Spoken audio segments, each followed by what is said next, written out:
Pant কখনো আপনারা এইভাবে বালতির মধ্যে পরিয়ে দেখেছেন? কিংবা চাবির রিংয়ে কখনো আপনারা চামচের ব্যবহার করেছেন? পুরনো প্যান্ট কখনো ওয়াইপারের মধ্যে আপনারা ঢুকিয়ে দেখেছেন?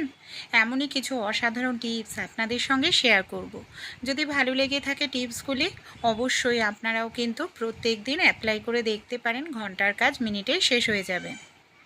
মাছ মাংস আমরা কম বেশি প্রত্যেকেই তো কেটে থাকি বা ধুয়ে থাকি। আর এইগুলো মাছ মাংস ধুলে দেখবেন হাত থেকে একটা আষ্টে গন্ধ বেরোতে থাকে, যেটা ভীষণ বাজে লাগে বন্ধুরা। এই আষ্টে গন্ধটা, মাছ বা মাংসের আষ্টে গন্ধ খুব সহজেই আপনারা দূর করে ফেলতে পারবেন হাতের থেকে। কোনো রকম সাবান ব্যবহার করতে হবে না। মাছ মাংস ধোয়ার পর হাতটাকে নর্মাল জল দিয়ে ধুয়ে নিন। তারপর আমাদের বাড়িতে যে তেল থাকে, এখানে অবশ্যই সর্ষের তেল নিতে হবে। সর্ষের তেল হাতের মধ্যে নিয়ে খুব ভালো করে এইভাবে একটু ডলে নিন। দেখবেন কত সহজেই আপনাদের হাত থেকে মাছ মাংসর যে আষ্টে গন্ধ সেটা চলে যাবে। সর্ষের তেলটা ভালো করে মাখার পর হাতটাকে ধুয়ে নেবেন। আষ্টে গন্ধ চলে গেল, হাতও আপনাদের নরম কোমল থাকবে। ভালো লাগলে টিপসটি ট্রাই করে দেখবেন। চাবি আমাদের প্রত্যেকের বাড়িতেই থাকে। চাবির রিংয়ে কখনো চামচের ব্যবহার করেছেন? অনেক সময় কি হয়, চাবির রিংয়ের মধ্যে আমাদের নতুন কোনো চাবি ঢোকাতে লাগে, তখনই আমাদের সমস্যার মধ্যে পড়তে হয়। নতুন কোনো চাবি ঢোকাতে গেলে দেখা যায় চাবির রিংটা এতটাই টাইট থাকে বন্ধুরা, সহজেই কিন্তু আমরা চাবির রিংয়ের মধ্যে চাবি ঢোকাতে পারি না। নখ দিয়ে টানাটানি করতে লাগে, নখে ব্যথা লাগে, অনেক সময় নখ ভেঙে যায়। তাই নখের ব্যবহার করতে হবে না। আপনারা একটি চামচ নিয়ে নিন, যে কোনো চামচ বা কাঁটা চামচের যে হ্যান্ডেলটা থাকে, সেই হ্যান্ডেলটাকে কি করতে হবে, চাবির রিংয়ের মধ্যে এইভাবে হ্যান্ডেলটাকে ঢুকিয়ে দিতে হবে। এবার হ্যান্ডেলটাকে ঢুকিয়ে হালকা করে একটু বাঁকা করলেই দেখবেন কত সহজেই চাবির রিংটা আপনাদের ঢেলা হয়ে যাবে, ফাঁকা হয়ে যাবে। তারপর নতুন কোনো চাবি ঢোকাতে চাইলে সহজেই রিংয়ের মধ্যে এইভাবে ঢুকিয়ে নিতে পারবেন। এই দেখুন চাবি, এবার চামচের হ্যান্ডেলটাকে বের করে নিলাম। যদি আপনাদের কোনো চাবি বের করার হয়, তাও কিন্তু আপনারা এই টিপসটি ফলো করে চাবিটা বের করে নিতে পারবেন। অনেক সময় হয় ঘুগনির ছোলা বা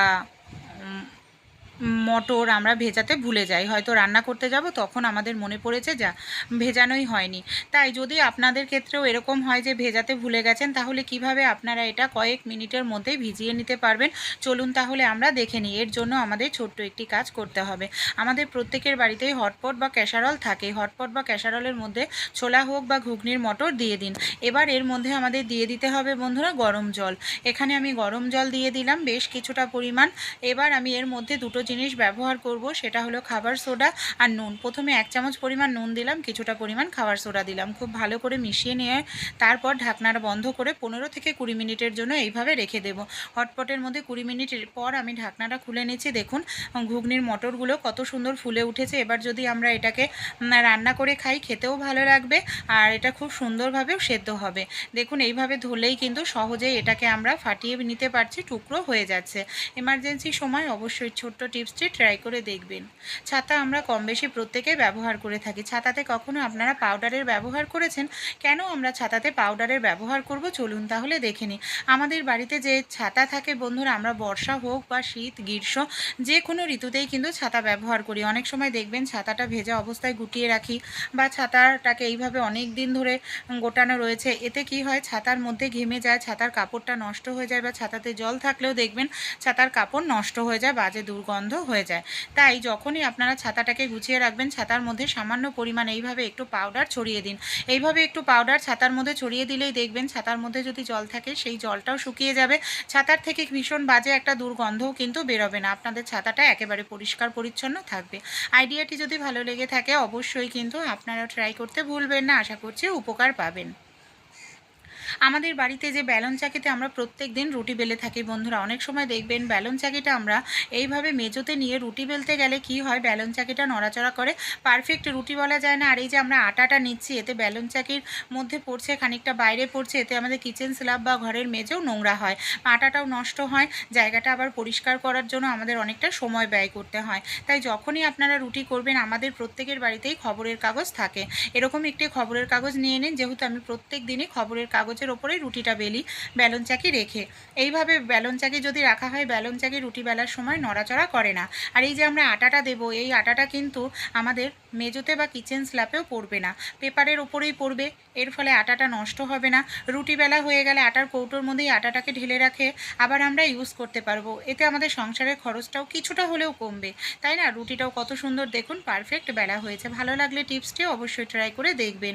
আমাদের বাড়িতে যাদের ছোট বাচ্চা আছে, বাচ্চাদের যখনই আমরা কোনো নতুন জামা কাপড় কিনে নিয়ে আসি, একটি সমস্যা দেখা দেয় বাচ্চাদের যে এই ধরনের প্যান্টগুলো থাকে না, কোমর ভীষণ টাইট থাকে বন্ধুরা।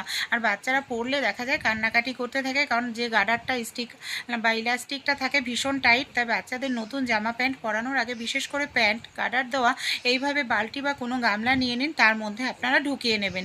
এইভাবে ঢুকিয়ে 10-15 মিনিট নয় আধ ঘন্টা রেখে দিন।